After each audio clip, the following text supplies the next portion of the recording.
ይሄ ዱዓ የሚባል ነገር ለአራት ነገር ይጠቅማል ይላል። ሰውየው ዱዓ ያደረገ እንደሆን አንደኛ ያኑ የለመነውን ያደርግለታል። በላእም እንደ ይከላከልለታል፣ ረሕመትም እንደ ይሰጠዋል።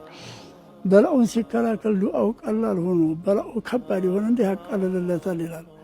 አለዛ ደግሞ ጨርሶ ያስወግዳል፣ ያነሳለታል። አለዛ ደግሞ በዱዓው ኃጢአቱን ይምረዋል አላህ ይላል።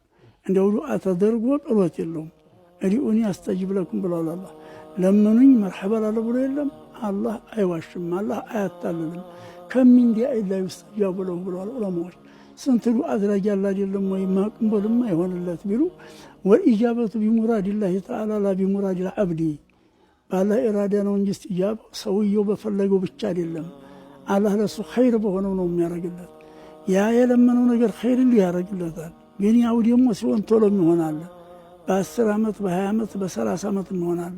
የነ ነብዩላህ ዘከርያ ዱዓ በ30 ዓመት ነው እስቲጃባው የመጣው። የነብዩላህ ኢብራሂም በ20 ዓመት ነው እስቲጃባው የመጣው። ቶሎ ያልሆነለት እንደው ዱዓ የቀረ ይመስለዋል። አልቀረም፣ ዝም ብሎ ዱዓ ማድረግ ነው ሰውየው። ሌላው የወንጀሉ መማሪያ ያደርግለታል፣ የበላእ መከላከያ ያደርግለታል።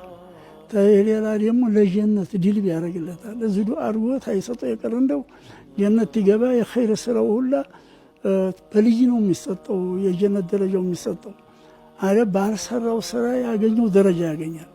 ይህም በምን አገኘሁት ያለ እንደው በእንዲህ ያለ ቀን በእንዲህ ያለ ሌሊት በእንዲህ ያለ ቀን ዱዓ አድርገህ ሳልሰጥ ቀርቼ የለም ወይ? አዎ የዛ የዱዓ ውጤት ነው ይለዋል ይላል።